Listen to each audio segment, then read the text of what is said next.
살아말하신 하나님 아버지, 은혜를 진심으로 감사합니다.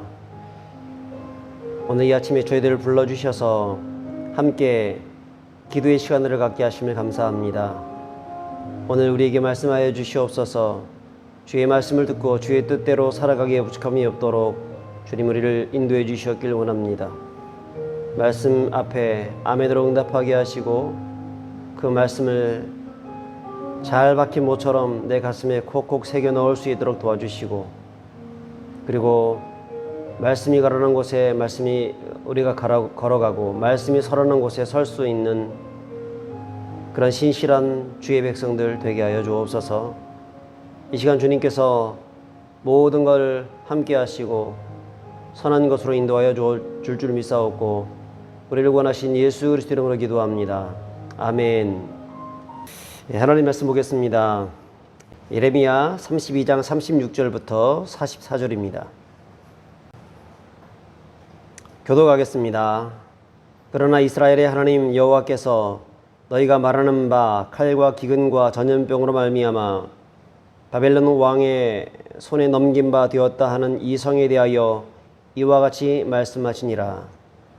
보라, 내가 노여움과 분함과 큰 분노로 그들을 쫓아내었던 모든 지방에서 그들을 모아들여 이곳으로 돌아오게 하여 안전하게 살게 할 것이라.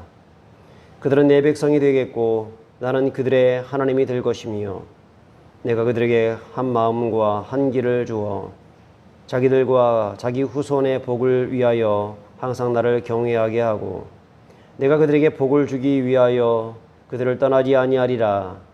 나는 영원한 언약을 그들에게 세우고 나를 경외함을 그들의 마음에 두어 나를 떠나지 않게 하고 내가 기쁨으로 그들에게 복을 주되 분명히 나의 마음과 정성을 다하여 그들을 이 땅에 심으리라.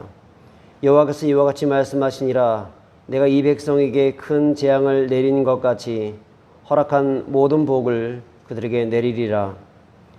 너희가 말하기를 황폐하여 사람이나 짐승이 없으며 갈대인의 손에 넘긴 바 되었다 하는 이 땅에서 사람들이 밭을 사되 베냐민 땅과 44절 같이 읽습니다. 베냐민 땅과 예루살렘 사방과 유다 성읍들과 산지의 성읍들과 저지대의 성읍들과 네겝의 성읍들에 있는 밭을 은으로 사고 증서를 기록하여 봉인하고 증인을 세우리니 이는 내가 그들의 포로를 돌아오게 함이니라. 여호와의 말씀이니라. 아멘. 오늘 이 말씀은 이스라엘과 유다의 회복에 관련된 말씀입니다. 하나님께서는 남유다가 칼과 또 기근과 전염병으로 인하여서 완전히 멸망할 수밖에 없지만, 그러나 언젠가 다시 그들을 회복시켜 주시겠다고 말씀을 하고 있습니다. 이것은 남유다뿐 아니라 북이스라엘조차도 마찬가지입니다. 그들도 하나님이 회복시켜 주겠다고 말씀을 하고 있습니다. 오늘은 이 말씀은 예레미야의 두 번째 질문에 대해서 하나님이 응답하시는 그런 말씀입니다. 먼저 25절에 보면 우리가 어제 같이 나누었던 말씀인데요. 25절을 제가 한번 읽어보겠습니다. 주 여호와여, 주께서 내게 은으로 밭을 사며 증인을 세우라 하셨으나 이 성은 갈대아인의 손에 넘긴 바 되었나이다. 무슨 말입니까? 하나님이 이 예레미야로 하여금 밭을 사게 하셨습니다. 그런데 왜 밭을 사게 하십니까? 이 성은 이미 갈대아인의 손에 넘기겠다고 주님께서 말씀을 하셨는데 왜 그렇게 하십니까? 라고 하는 의문들이 있었다는 것입니다. 자, 그것에 대해서 하나님은 오늘 본문의 말씀들을 쭉 하고 있습니다. 37절에 보니까 보라, 내가 노여움과 분함과 큰 노로 그들을 쫓아보내었던 모든 지방에서 그들을 모아들여 이곳으로 돌아오게 하여 안전히 살게 할 것이라. 내가 너에게 밭을 사게 하는 이유는 뭐냐면 다시 이스라엘 백성들이 이곳으로 돌아오게 될 것이다 라고 말씀을 하고 있습니다. 38절에도 보면 그들은 내 백성이 되겠고 나는 그들의 하나님이 될 것이며, 이게 무슨 말이냐면 신의 산 언약이 다시 회복되게 될 것이다 라고 말씀합니다. 이스라엘 백성들이 참 포로로 끌려가게 되고 멸망할 수밖에 없었던 그런 이유가 무엇 때문이었습니까? 바로 신의 산 언약을 어겼기 때문이죠. 그들은 오직 하나님 한 분만 섬기고 하나님이 그들의 하나님이 되고 또 그들은 하나님의 백성이 되어야 하는데, 그들은 하나님을 섬기지 않고 우상을 섬겼고 헛된 죄악을 쫓아서 살았었습니다. 자, 그로 말미암아서 그들은 결국은 멸망할 수밖에 없었습니다. 하지만 그때가 되면 이제 진짜 그 신의 산 언약이 회복이 될 것이다 라고 말씀을 합니다. 그들은 내 백성이 되겠고 나는 그들의 하나님이 될 것이다. 39절에 보니까 내가 그들에게 한 마음과 한 길을 주어 자기들과 자기 후손의 복을 위하여 항상 나를 경외하게 하고, 하나님이 그들에게 한 마음과 한 길을 주겠다는 겁니다. 무슨 마음과 무슨 길입니까? 하나님을 섬기는 마음입니다. 하나님을 섬기는 길입니다. 다른 어떤 것을 의지하지 않고 하나님 한 분만 따라가겠다고 하는 하나님 제일주의의 신앙을 가지게 하겠다는 것입니다. 40절에 보면 내가 그들에게 복을 주기 위하여 그들을 떠나지 아니하리라 하는 이 영원한 언약을 그들에게 세우고 나를 경외함을 그들의 마음에 두어 나를 떠나지 않게 하고, 무슨 말입니까? 경외함을 주겠다는 겁니다. 그 전까지는 하나님을 하나님으로 모시지 않고 자신의 헛된 우상과 욕망을 따라서 살아갔지만 결국은 경외함이 없었던 것이지요. 하지만 이제 새로운 시대가 열리게 되면 나를 경외하는 그때가 있게 될 것이다 라고 말씀합니다. 그뿐 아니라 하나님이 그들과 함께 하겠다라고 말씀합니다. 이스라엘 백성들은 하나님을 경외함으로 하나님을 섬기게 되고, 또한 하나님은 그들과 함께함을 통하여서 영원한 복 가운데 거하게 해주겠다라고 말씀을 합니다. 44절에 보니까 내가 기쁨으로 그들에게 복을 주되 분명히 나의 마음과 정성을 다하여 그들을 이 땅에 심으리라. 42절에는 여호와께서 이와같이 말씀하시니라. 내가 이 백성에게 큰 재앙을 내린 것 같이 허락한 모든 복을 그들에게 내리리라. 하나님은 이스라엘 백성들을 반드시 이 땅에 돌아와서 이곳에서 심어서 이곳에 살게 하고 복을 받은 백성으로서 영원한 언약 가운데 거하며 살게 하겠다라고 약속을 하고 있습니다.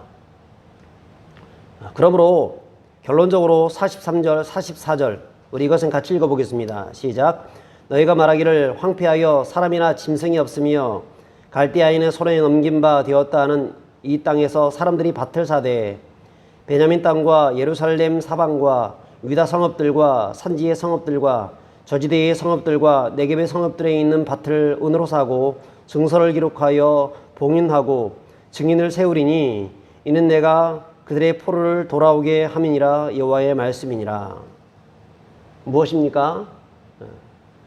이제 이스라엘 백성들이 돌아와서 이곳에서 서로 이 매매 증서를 주면서 또한 서로 밭을 사고 서로 참 매매하는 일들이 일어나게 될 것이다. 완전한 회복이 있게 될 것이다. 자, 그것을 증표로서 네가 지금 밭을 아나돗의 밭을 사게 되는 것이다 라고 말씀을 하고 있는 것이죠. 그런데 이것은 이제 이스라엘 백성들이 70년 만에 완전히 돌아와서 그들이 이렇게 되어질 것이다 라는 것은 1차적인 그런 것이고, 여러분 남유다는 돌아왔지만 북이스라엘은 돌아오지 못했잖아요. 그러면 이것을 무엇을 의미하는 거냐면 바로 마지막 때에 있을 바로 예수 그리스도를 통해서 이루어지게 될 새 언약에 대한 말씀이라는 것입니다. 31장 이제 31절에 이렇게 말씀합니다. 여호와의 말씀이니라. 보라 날이 이르리니 내가 이스라엘 집과 유다 집에 새 언약을 맺으리라. 이 언약은 내가 그들의 조상들의 손을 잡고 애굽 땅에서 인도하여 내던 날에 맺은 것과 같지 아니할 것은 내가 그들이 남편이 되었어도 그들이 내 언약을 깨뜨렸음이니라. 여호와의 말씀이니라. 그러나 그날 후에 내가 이스라엘 집과 맺을 언약은 이러하니 곧 내가 나의 법을 그들의 속에 두며 그들의 마음에 기록하여 나는 그들의 하나님이 되고 그들은 내 백성이 될 것이라. 여호와의 말씀이니라. 여러분, 아까 조금 전에 우리가 읽었던 그 말씀과 비슷한 것 같지 않습니까? 38절에 그들은 내 백성이 되고 나는 그들의 하나님이 될 것이며 내가 그들에게 한 마음과 한 길을 주어 자기들과 자기 후손의 복을 위하여 항상 나를 경외하게 하고. 여러분, 그렇습니다. 새 언약을 얘기하는 겁니다. 예수 그리스도께서 이 땅에 오셔서 예수 그리스도로 말미암아서 이루어질 새 언약, 하나님을 온전히 경외함으로, 그리고 하나님이 영원히 성령으로 우리와 함께 내주해 주심을 통하여서 영원한 구원 가운데 거하게 되는 그 언약을 의미하는 것입니다. 1차적으로는 70년 만에 이스라엘 백성들이 회복되는 것을 말을 하지만 2차적으로는 열방이 흩어져서 하나님의 구원을 기다리고 있는 그 하나님의 사람들, 그들을 이제 완전히 구원하여서 그들을 주님께로 인도해 드리겠다라고 말씀하는 것이죠. 사랑하는 여러분, 우리가 이제 예수 그리스도로 말미암아서 새 언약 안에 거해진 그런 백성이 되었습니다. 이 사실을 기억하시면서 오늘도 주님의 은혜 속에 감사하시길 바라고, 주님께서 이루어 주신 그 놀라우신 은혜를 기억하면서 주님을 더욱더 경외하고, 또한 주님이 오늘도 나와 함께하고 있다는 사실을 기억하며 믿음으로 승리하시는 분들이 되시길 바랍니다. 요즘 참 여러 가지로 많이 어렵습니다. 어제 교계의 지도자들과 대통령께서 같이 만남이 있었는데, 왜 이렇게 대통령께서는 마치 교계의 모든 이 코로나가 온상이라도 되는 것이냐, 저런 식으로 얘기를 하실까 하는 답답한 마음들이 있었습니다. 또 그것에 대해서 또 토합 측에 있는 총회장으로 있었던 김태형 목사님은 대통령께서는 우리 이 종교계를 장사꾼처럼 그렇게 여기지 않았으면 좋겠다. 사업장으로 여기지 않았으면 좋겠다. 그렇게 말하는 모습을 보면서 왜 이렇게 하나가 되지 못할까 하는 생각이 들었다는 것입니다. 여러분, 이럴 때 우리는 기도해야 합니다. 어쨌든 정부는 이 종교계를 인정해주고 그들을 기억해주며 그들이 기도하는 모습들을 보면서 우리를 위해서 더 기도해달라. 우리 함께 힘을 내서 같이 한번 뛰어보자. 이 코로나를 한번 이겨보자. 이렇게 하는 마음들을 가져야 될 것이고, 또한 종교계는 이 정부가 행하는 모든 것들을 참 기억하여서 자, 열심히 한번 같이 해보자. 우리도 기도하겠다. 이렇게 서로 합치하는 그런 마음들이 필요한데, 오늘 이 말씀처럼 한 마음과 한 길을 가는 것이 필요한데 참 그렇지 못하는 것이 오늘날의 현실입니다. 사랑하는 여러분, 이 땅을 놓고 기도해 주십시오. 우리가 할 수 있는 일은요, 기도하는 일입니다. 하나님 바라보는 일입니다. 그리고 하나님이 언젠가 우리를 구속하셔서 우리 편이 되어주시라는 것을 우리가 믿고 나가는 것입니다. 여러분, 이 사실을 기억하시고 오늘도 주님의 말씀 붙잡고 기도하고 정부를 위해서 기도하고 이 땅에 정말 정부와 또한 군 관계자와 또한 모든 시민단체와 또 교회가 온전히 하나가 되어져서 코로나를 잘 이겨낼 수 있도록 여러분 많이 기도해 주시길 바랍니다. 기도하겠습니다. 하나님 아버지, 늘 진심으로 감사합니다. 오늘도 말씀을 주신 것 감사합니다.